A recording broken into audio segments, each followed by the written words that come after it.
DL News.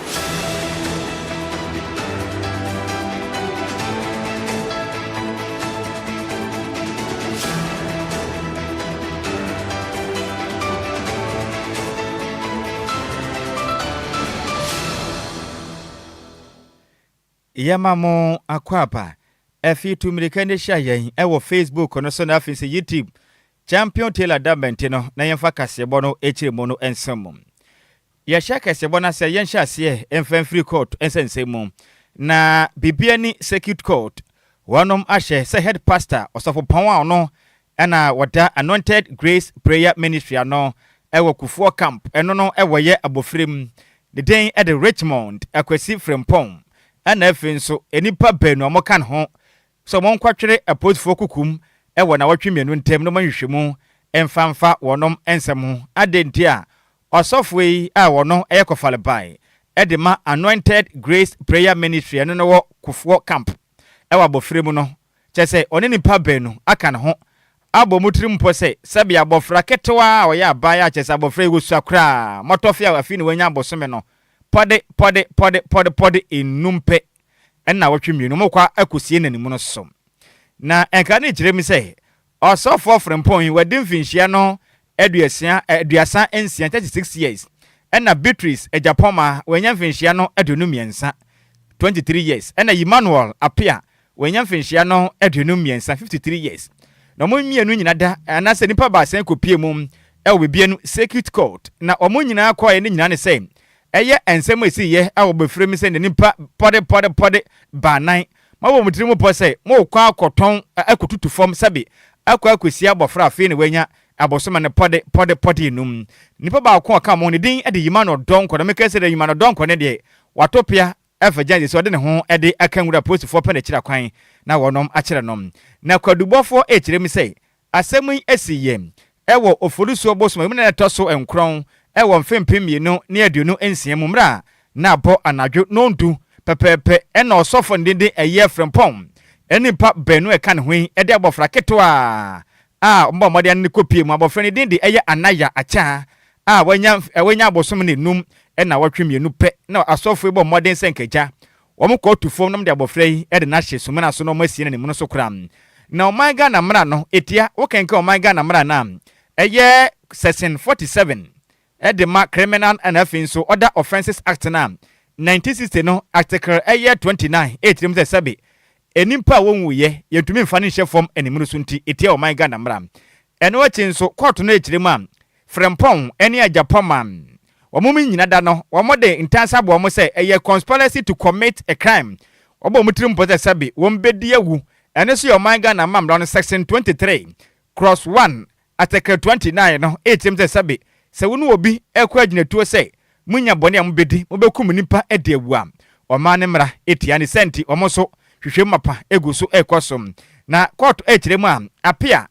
na efinso nipa ba ko ka ho ameka se watupia afajan no omo kyem se ya abatement of crime je so omoso so boaye se bonofosam enkoso no muniawu enti omaga na mra no etia section 20 section 1 ewa article 29 no se kyerem se sabi so obi body trimu poso onyawudi obedia anisu tia omaiga na embram na court ekirem se yese no obi ena ebeyi wono masutire se kobrane osofo ne nipa bako baasa abomutrim po se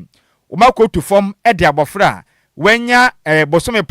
pode enum na watwemienu ka ho ede ne kwa kwahye fom mode akoya ampa ne nuane ampa osofo pon ani dende apostle Richmond akwasi frempon no ena wada anointed grace prayer ministry ano ewo kufuo camp ena nipa pode basa ka ho a omode abofra ketekete ehye fom animu no so na pozifo kirem se mmomode akobo a mekasa abofra no omayi no ede na akwara sabia abofra da so ate nkwam a emframa bone motom se trete abofra yi eje na homesa na omu kirem se nyankopɔ ya adoma na watwemienu ntem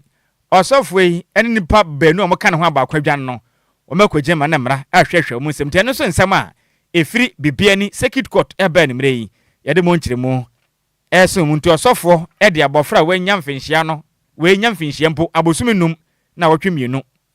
ekwa kwahye fom ntiwe no oyodu yefo du nsini anase sofo emere ne na ene bekyere Ghana nsensem no nziko vi efa picture no to so ma na menka asem kakra ha ntie nie enti wo hwa we no pick us ene shovel ne da ho no ma che so fu motutu fo ma wi a enkomde abofra no eba akwahye fo mo kra na ja odumfo bi call ball no so no ko huye ena okobọ mpanifo amane a mekese o ma akwache wo no ma o mu gina mna no enti de aduro no asoman sofo ene enipa bo mutirim posa abofra fi ni wanya mfinch ebosumi numpe o mu kwa akwisi na nimu no so mu oya enti Ghana mra ene asofo ene nipa be no ka ho no ene wonom endi yanto akase wo no so ena kofia kwanim na mekasai osoafo no ene wo hwe o man Ghana yahumasuya so yoniminyamfo Haruna Idrisum odensam atodwa echirim se mekase no enche pi no mbie nkratamu eto ho no mo sei Ghana de hya mo kondo se mo ma kwakira de na gya kyerefo makote teacher training college awie makwakira teacher eye license exams ma pass kama monsa kama bodi nkrata dia dance se mo ya kyerefo mapa mo mese mo kwata ne ye biatum mo fa mo nkrata asemra na osafata pe mo nkwakira de na gya bosum do mo nya kakra entimi mfa hwofie na no osofo echirim se mekese de enipa dodo am de mo nkrata apa no editwam ni senti porter no makru se no mo bia mfa ne nkrata mabio enya de ombetuma agi bio kram na ne emra na wo no oniminyamfo Haruna Idrisu ene nsentwerefo kasa efa ye 19th edition edima edifa ye learning Africa conference ho no oniminyamfo Haruna Idrisu echirim se de de yakro no enya semkuma kram eduro bia nkrata mu akyerefo ankama ye madwen se modem nkrata eba no se no hwe Ghana sika sema ho no mo na esua omutumi mfa mo nyina adwumanti montwan kra se no mo nyina demokrata kompo a enimpa ba betumi afọ mo adwuma no eye empem son 7000 pe na ba betumi afọ na empempe no oniminyafo no adu so ekirem se no wo hwa nkrata ba se mpo na nyasem kuma enimpa pode empem aduanan 40000 applicant ana mo nyina demokrata akoso mo pese mo kwakira de anyasem kuma wu ewo me pi na so oniminyafo ekirem muni pode empemeduana ni mpo wo mo betumi afọ mo nyina no empem som 7000 pe entini pode empem aduasa miensa 33000 mo nyina da wo mo tumi fom adwuma ntidi aye no mo obi amfa ne krata ankodia portal no wo matum emunsem nie. The resources were available. We should be employing and recruiting up to 50,000 teachers across the country. But owing to budgetary constraints, we are unable to do that. The Ministry of Education received clearance from the Ministry of Finance to recruit up to 7,000 teachers with degree and diplomas. And accordingly, the process has been advertised in an open, transparent manner. My understanding is that it reflected need because many, if not all the district assemblies were involved, particularly those that need teachers very critically. And as the portal opened, when it got to 40,000, the Ghana Education Service instructively closed it in order that we didn't have a stampede of numbers. And therefore, those who were fortunate will be critically examined and assessed in terms of their readiness, their competence and qualification, and the best 7,000 of the over 40,000 applicants. At least my understanding as I spoke to the Director General of Education yesterday, Professor David, even within that time period, we had up to 40,000 applicants and we have only room for 7,000 applicants. So we take the best out of the 40,000. Better luck next time for those who have an opportunity. We do have clearance from the Honorable Minister for Finance. We'll do our best. We don't want to have a stampede of it. Thank you. Wombekwa so abodwumaden ma bibia akonkan ene a woti ye yoniminyamfo Haruna Idrisu na ne kwakramo no ane wochiremu a Ghana mampene John Dramani Mahama eguso a omani hyepa egu akwama ne beka ne say digital education policy enu abefo kwanso pa eba besua de wo mayimu no enya sem ko bebo pa ma nema hodo enkonkan ede fa de suamu no eto betumi atwa oniminyamfo chirem say wonum gusom tototo nema na nche bia o my Ghana adusuafo nyina da betuma yeso emfaso a efri school mfiti ase ekopim junior high kura ko senior high nyina do obi ebenya mu chafa sisi ne be ko ne high tech abefo kwanso be besua de o my Ghana mu no enya asem kuma kra. High school level. The government of President Mahama is currently doing an assessment of the digital needs of all students from preschool to through kindergarten to junior high school. We are also working as a government to have a digital education policy for Ghana. A review team is currently working at it. So in e-learning Africa from the 3rd to the 5th of June at the Labadi Beach Hotel in Accra would extend the usual Ghanaian courtesies and hospitality to delegates that will be attending the conference. It is now my honor and pleasure to declare the preparatory stage and work for Ghana hosting the digital e-learning conference launch. Thank you. Any a wuti ye ayo numinyamfo no ana wata o my Ghana homesua ano ne den do numinyamfo haluna Idrisu. Yentu akase bono so ne yemfe ani nkyiremu awapo mudemu.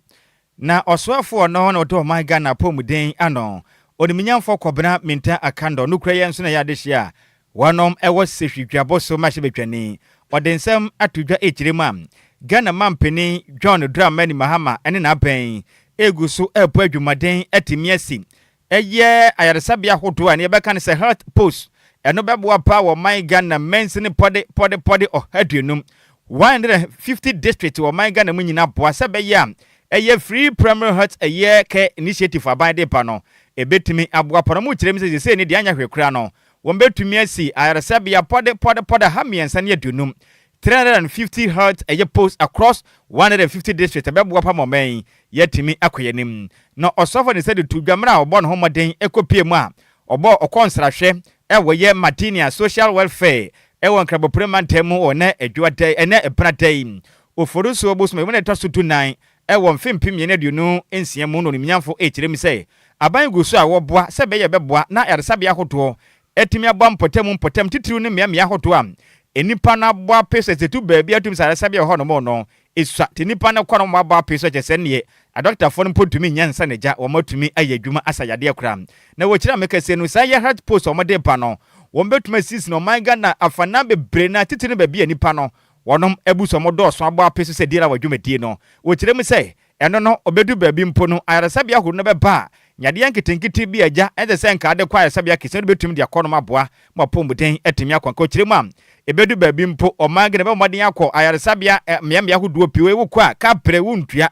wuntua teku anasa dama aban na nkasa ebetumi asu asene ho ka no aban be fa ne nyina wasanso kirem sem wo betumi akọ afiafiem edwuma hodo mu akọ nkyekere ahodo atumi aboa se be ya nyara ahodo bi a eto de sitire fa ya pomudin a enkonka na hunidi ahodo aye nie no wo betumi akyerekere ne yetua mu ayebo mode atwe ho afiri nyade ne fi ho na aboa ne pomudin etimi akonka no nyamfo kirem se sese yakoya ne mu enche pi phase 1 ne de wo hwe ne mu se mensen no pode ha ne atunum ne be hye asem na yakoya ne mu no enkasa aban we nwie ne dwumadie na mensen ne pode ahamienu ne aduosia ba ko 261 district ne nyina no na mo atunya boa me ne nyina etimi akonkan na wo kirem se yanka nkyere Ghana for se aban guso ne kakra nkra tetrim na kwa my Ghana mensen ne nyina mu na yankasa mfimpim ye ne aduonu nson enkopim mfimpim ye ne aduonu nwotwe mu de webe na bia wi ni otirem sei we ya na mompa Ghana mampani etu no de abo se be ya se be ben o my Ghana de hye na bo na pomuden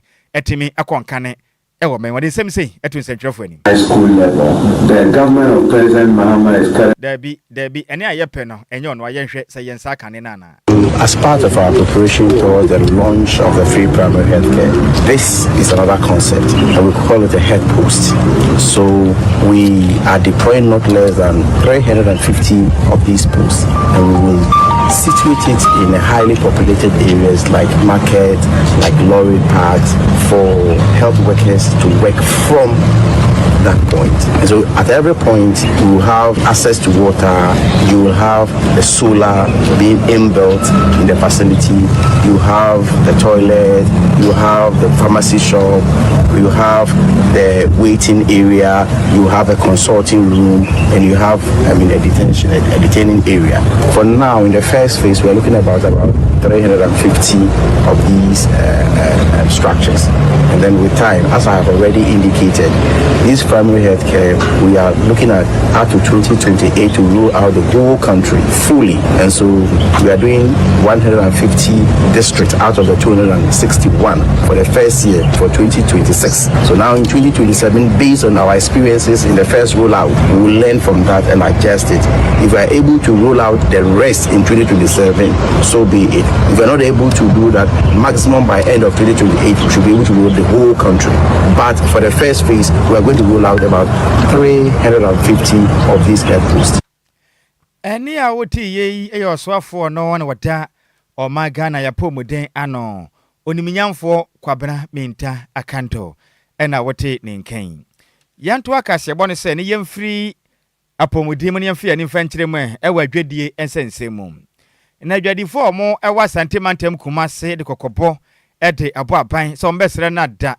empempen so madure no kejetia phase 2 project no akansenseme chese echire din abashe bose enkanya hwimpu ne nkafe we de obetumi aprepreche na eja enkadwadifo mo wa santimantem a na aka ne eja mbo modin adidwa o kejetia market ho no ne makonkan edema wo no na ekweka boma eye combined Kumasi Central Market Traders Union no mbo modin ne wanom friends entwerefo nhyiemu a ekandifo ne kirem sei sede etie no asantimantem Kumasi Central Market emfimpi mienu ne aduonu baako mu ena mpenifo tu omufiri ho no mo sei wombesiesie dwa na ye ne kama tretre ma boma dwadie hu sensem no etimi akonka ne emre ekoi friends entwerefo nhyiemu na bradam oforuso bosuma mu ne tosudu 9 ewo mfimpi mienu ne aduonu ensiemu ena wonom kwankyerefo pani meche director of operations edema kuro ne Daniel Otuo Echampon ekiremu sei achewo emfie pi ntamuni emfimpi mienu ne aduonu baako bepem samrem emfinhia pode enum temni na wonom atwanya pan mu saa bepem samre ekire din ema ho kire pai ku abakoto ena dwadifoi FM wonom kirem sei emaya hodo ne omudidwa wonom kan jomenye papa bia mpo ntena aho kire abane yasim kuma pomuden so entumi nkonkan enti ebane se nene wonom huna mane saa na ban aboyen fitaduku ewo mayim na ekwani kirem sei enchepi no mampeni ebede kire maame Professor Jane na opoku agema ne beto manum sei enche ewo match busmetwa mu nkombehye ase aboa nanka eye kejatia market no phase 2 no enkomaz bepemsam na yekesei ekire din nyade a wonom etimi ahye ase ekoni kirem sei ekono wesika da honom visa market no ade o musika sem na fa Fidelity Bank sika ne da honom enya de sika ne ewa abanche mpo ntie ba ne se ne aban tumi konkwa yi sika yi no mfa mo ne dwa no omutumi sisena dwadefo nyebe papa nkwatena na wonom ento ade ekoni kirem sei wonom ma ban ekopem kotonima abosome menim sabanya ntumi anhye dwumede na se anhye se osiesie kajetia eye market eye phase 2 na obe oye kire etesikoko ede akira ban ewo manyim ye gina ha ene anopaya eye combined Kumasi Central Market Traders Union entina ene ye wa ha anopay na ya ha onyina ye ensimfoa ba kumbienu miensa bi ya ha wo dikan aye kejetia phase 2 ye nu se phase 1 no eye Mahama project wada de adwuma ne baaye na adwuma wo de baaye no ohwemu a adwuma we aye perfect planner Ghana hakro ne binsida se ye si dwa wie na edwa na tua ne hoka ye si dwa wie edwa na tua ne hoka phase 1 no ye ma 5 years if you have 95% there omo tuatua sika no ana sika so omo tuatua Fidelity account na aban account no yakase bia aban no afa sika no tuatua sika no the Fidelity intisa empanifo vice president eba ha be share yebo so omo be start adwuma no e bia na omo refuse sika bi da ho se bia se anu na delay na ama omo ya adwuma na ye kai wo mo se sika no omo digi phase 1 na ye premium no premium ni ye sika ye wia utua ma aban no enti kejetia phase 1 no anu atua no hoka awie atua no hoka wi na sika da hodi ya enti catch aban se ne wura fia sika no da Fidelity aw bididi ho mfaso aban na ho e makraman e mekaye enti we anya threaten ne mo me catch aban se sika da ho no se wankofa ma ya dwan de ya ena na ya da ho na ye wo mo e se mo catch se project no Mahama ona de ba ye unim contract ni nyina mu se phase 1 sika ne wi a eno na ye phase 2 na phase 2 fo so ye wi a eno se sika na akoye phase 3 ena se sika na e ba ye no anya Asante region kwa ne benya ho mfaso ye wi a other regions ebetimi anya ho mfaso na da na yanko sika ne free Fidelity na yemfa mra amawie phase 2 no na sika ne da ho na yeso ya traffic for 5 years tie kai aban sesa ne wura fi no na oni sika ye sika na da ho no onko fa mawie adwuma no wa anya de ya na ye ani da ho ba so nya so ba ni da ho demonstration ati ya no ye ni aban ni ase ene aban wo mu no ni asemo ade ba akopɔ mo hwɛ anim eye kejedia phase 2 project no pɛ na mo hwɛ anim na ne kwakura mu no wura Daniel Otuo Echampon to ne kasa so ne wo kyerɛ mu sɛ empempen management o moda kejetia market na no keme mpeni for mo mpe bia kyese wo masa o monyo kyese o mu hu boto ano emfa kura mfa nhyem aban mo no ho moden no mfa nhyɛ ankwankura private entity if you say akane na ɛhyɛ ankwankura nsa no na bibia konkan ahoba mo nsa bibia da din so na nse ebeka eye aban nipa nsa no kyese o mo mfo mo emfa nyɛ hwe nti aban nyimfiri o mo nsam ɛno wa kye nso wo hwɛ bia ye ne adwadifo mu tu o mo firi ho no mo tonton ade ne bi makopie mu race course honom kyese honom nyɛ kan kyese nya de papa wo when be papa bon tena ntumi ntwan de insu otu a na hwe wonom ekwan bone a omofa so kwa honom enya kram kyese edu ba bi mpo a kyese omapo muden enkonkane insu otu awie po na hwe wo nti ombesra ban bebe mo sese no eho nya akono na manfo pimpo ma honom ememeto ade nti ombesra ban se de omaka na pepepe sa be ye ntie no anyana so pempa de oye kye de ombeye efrise empirifo a oma ye temu ne sabe so yefuni oya na se wanfe wo se a obiara ehu obo wo manyim Efemet Daniel Otuo that's for prison. 2 aye kejetia management enema ekwoso kejetia asem de central market for the from Babinka anya yasem nemum management ne de yewia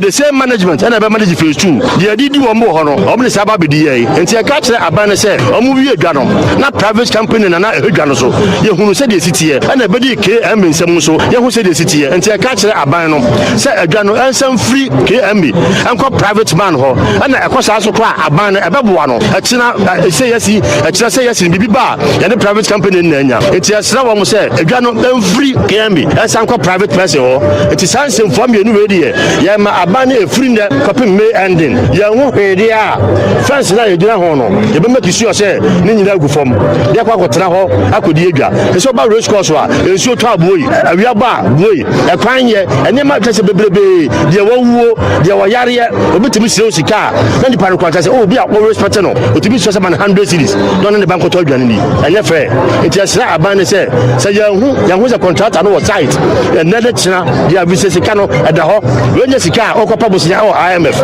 wenye sika eda Bank of Ghana account sum eda private account sum etoma contractor no kwan no nyi sika no aduma we 80% complete aka just 20% sika da fidelity no ebetimi awie aduma na bebia ka bebrebe tabana anya de ya wenye threat na mum ya kai no say enu ending of May no na say hu say contractor no ya aduma aje wo start o ye be make sure say fence ni nyina gu fom eda na ba betena ha ya ni ye di edwa eda ma say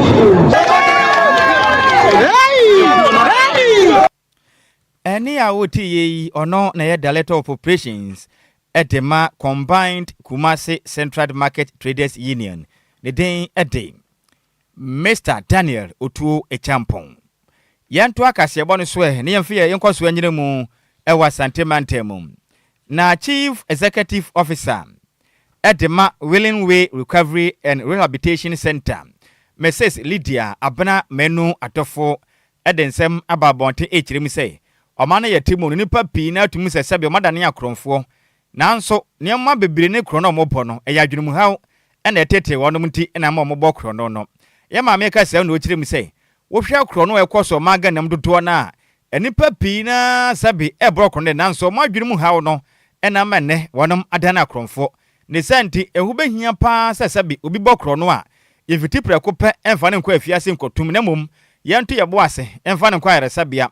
empedimfo hwehwe na dwunum pensem mu se na dwen na ode bo krono no pepepe ne torch na nasa ne cables no ba konte ya na ne hu se yes enipa wei osafata eni da ho pa rutu sa na mwansa na ye de nipa no akwakoto afiase Mrs. Lydia Abena Menu adofo de said to dwamra na wo kasa wo ye official wonom lancha eye 9s eye Charity Foundation dwomade to dwam ewo True Faith Church owo Santase Asantemantemu no de nsemi etu dwam ye ma me echirem sei enipa pi abana so ye ho no ma mo ba purchase so tumu se nipa we die krono a wo bo no kire sei enya adwene mu fan se na adwene no torch no eho aka kire so tumu se obi tumi hu ade akita obi ase me phone obi afa ode kwei na zabi nipa no onye se okronfo na adwene no eho aka nti no ohun se ne phone ni bi pepe no obi kita pa se me de no akoyere no apapa no so no wache ne yatu agunu so ne yasibram na abɔ ne sa ne agi bi nkwa firi ne nsam ede bi so akoto afiase ne bi mu aprepre nto kire me se pempen so yadu so oman no obesere obi anu madubone sama na no nyina ye setum hu na no ase kusie sen kyese ne sen nyina hye endubone ba se be nipa adwene ho aka enti ebesere se mo che kronfa mu fiti preko pensi bram no momfa ne Enquires se be nkwa hwe na adwen mu ne yehu ne sei ampane yampa krono a wo bo ye oye kronfo ampa anasa adwen mu hawo na akwafa krone ede abode nsem sei eto nsentwerefo anim Daniel otu acha dabi ya maame abna menu eni na yepe try to speak for people with mental health problems. Now, the Americans and say Ghana many people have misconceptions about diarrhea. It's ama yen so ye book investigate and who the truth are diarrhea is fact. Near making a judgment. For instance, you want crime related to addiction. So okotono anymore.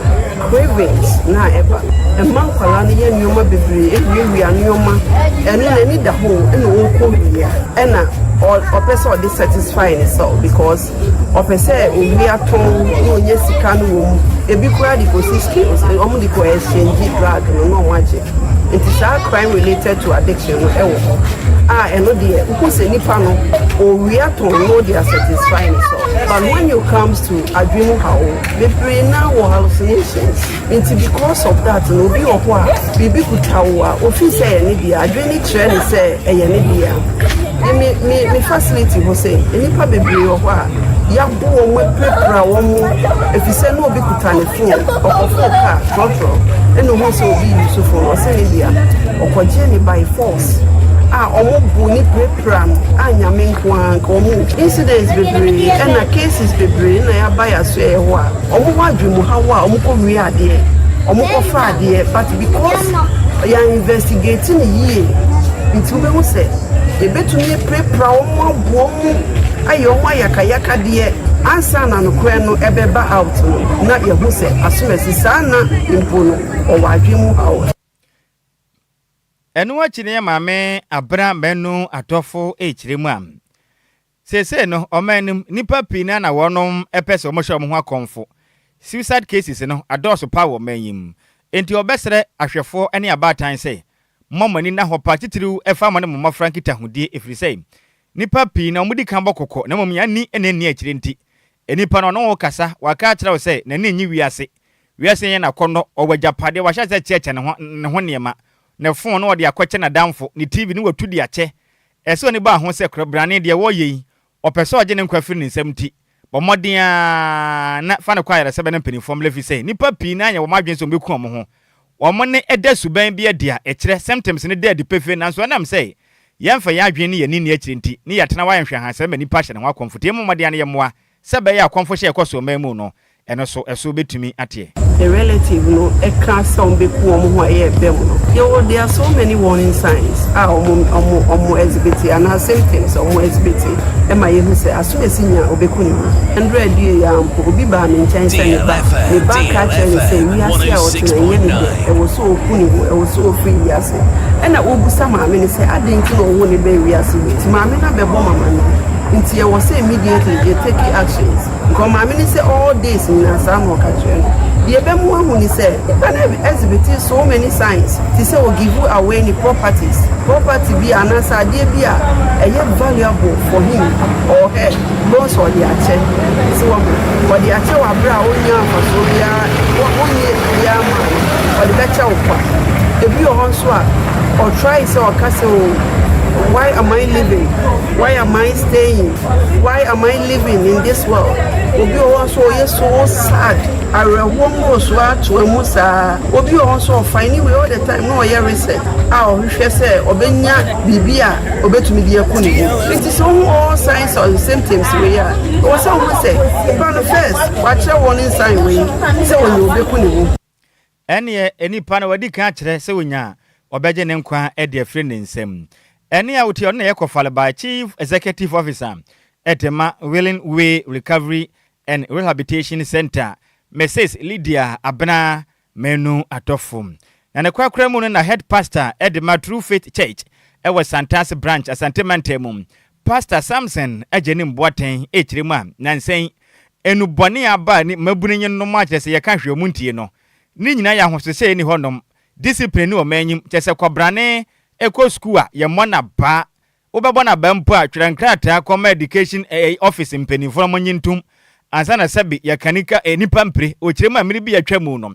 na nka ko school na oye late udin semmo ne pe na cheche ni afre ene ye 4 big boys fall out no be so nipa ne namu be mienu be so ne nam yenum na mienu so aso ne sem ne ya twe ne mu ne ye hwe nso agu na chi ne ye de maku afa ne chi ne mbeba tia ne se pa ye ja usi fo ma wo kwa abone a odi ne wonni bio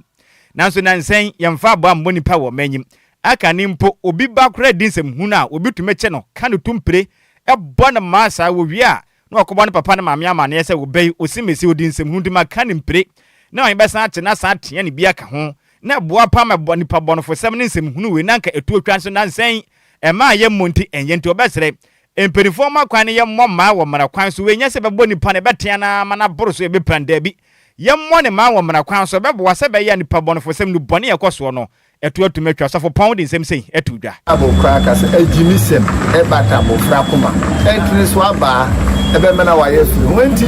aba ne de ye bono ne kwa so ankeye ese nke etimi tian kwada no ne kwa so ne mum ne moroso na we no wo mo ane tian kwada ma ne boroso no eno ne ma aba nso ye sa amra no ne mum ka ye tian ne kwa nso a ne msisi nka beboa ebi ze kana etete no menyini pidie menya be 60 years na me 60 years no se we akwada abone nsem a obi kura anya wo maame ana wo papa timi tia wo akobo wo maame amane ana wo papa amane se wo ba no na wuni ho o ya ade ewe na tia no wo maame kura danase esa tia wo kan ho bio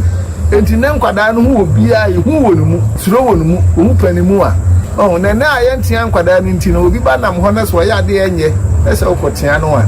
yesi wakotia obi ba na so wakotia obi na ye ka ho ase so na ka na tete die no a na ye tia nkwada no na ye o ya boni a the old school no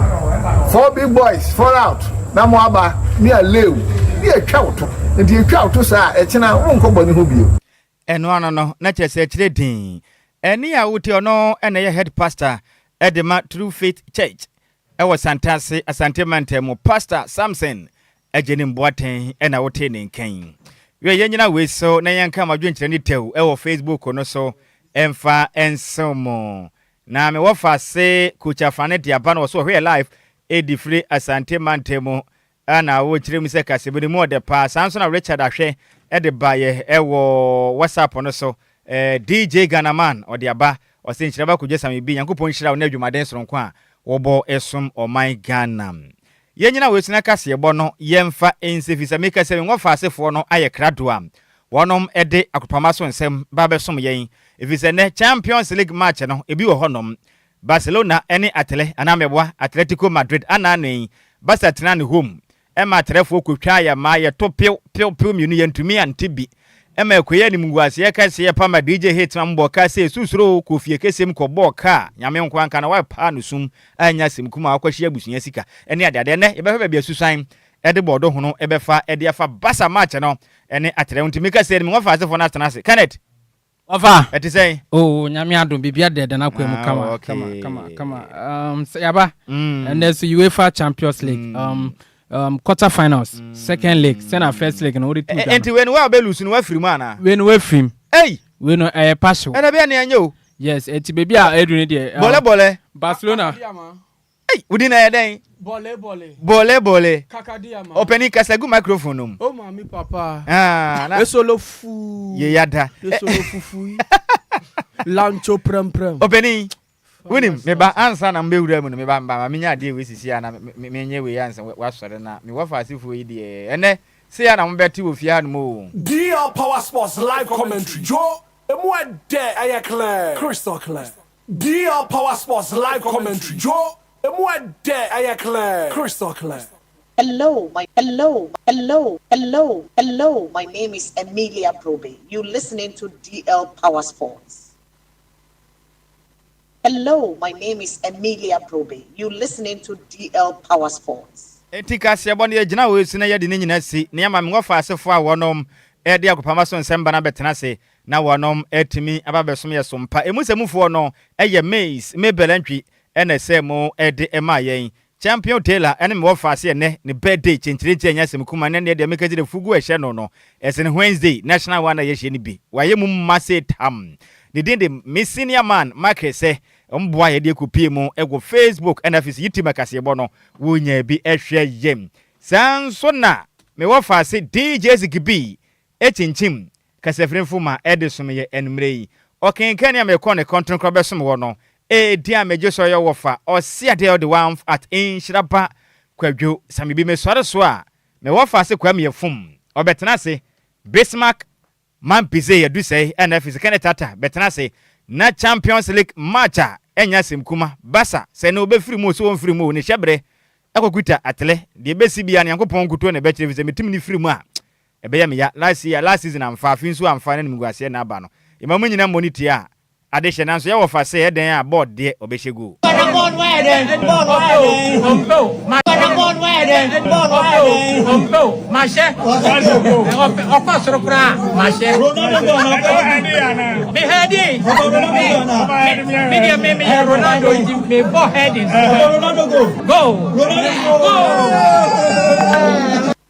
DL Power Sports live commentary. Joe, moi de ayakle. Chris, DL Power Sports live commentary. Joe, moi de ayakle. Crystal.